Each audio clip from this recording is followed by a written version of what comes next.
and too late for more sleep. Cocooned and dreading the day, I thought about what I was leaving behind and what waited ahead. My restless sleep was expected after the 3-day trip from my home in Washington, D.C. to the Ural Mountains, and I knew my pounding head was to be expected after the night of toasting vodka with my Russian counterparts, as though the Russians needed an excuse. Last night's clinking of glasses marked the arrival of our American nuclear weapons inspection team. Waking up in this room would feel normal within a few days, but I hoped tossing back Russian vodka never would. Before leaving for Russia, I promised my husband Glen I would make an effort to enjoy this last gasp of my 20-plus year Army career, but I still expected the time to pass slowly. A 9-week calendar hung on the wall in our operation room, and one of the inspection team members used a Sharpie hanging from a string to mark the passing of days. As the team leader, it would not be appropriate for me to keep a countdown calendar anticipating my rotation home, but I was glad it was there. As the weeks passed, the large X'd-out dates would give me comfort.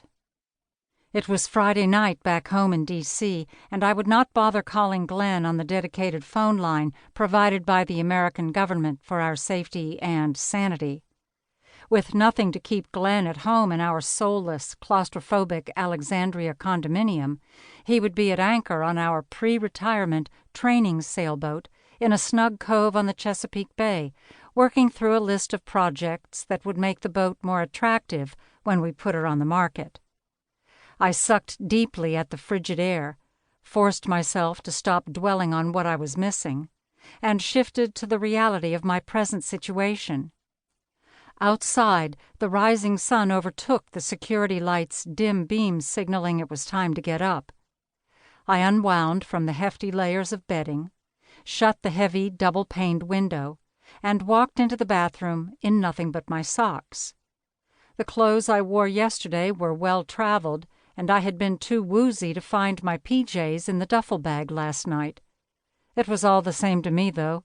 3 years of constant video and audio surveillance by the Russian government had toughened me to the audience I knew was ever present.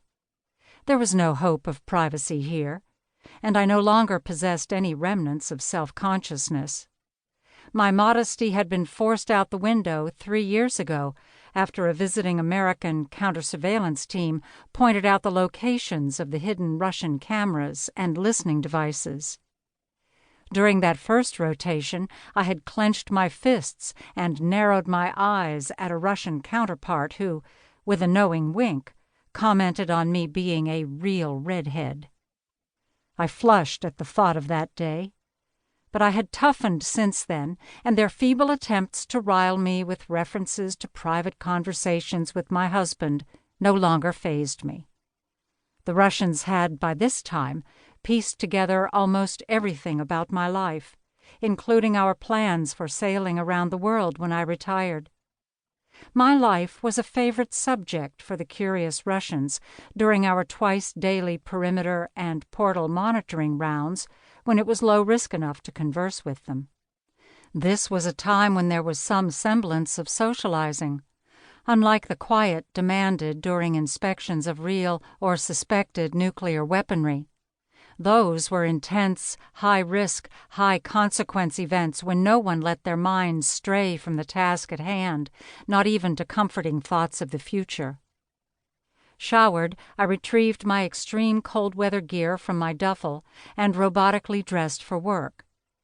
During the short outdoor walk to the small dining room and base operations offices, the biting cold stole my breath away, and my watering eyes stung as my tears became frozen. After some hot oatmeal, I read reports from the last inspection team, and took comfort in finding nothing radical had transpired. It was now up to our team to account for the numbers of treaty-prescribed nuclear warheads. I desperately hoped my last tour in Russia would pass with no surprises, disasters, or political gamesmanship. I rapped my still-cold knuckles on the wooden tabletop for luck. Like a snowplow, I pushed through 6 inches of snow.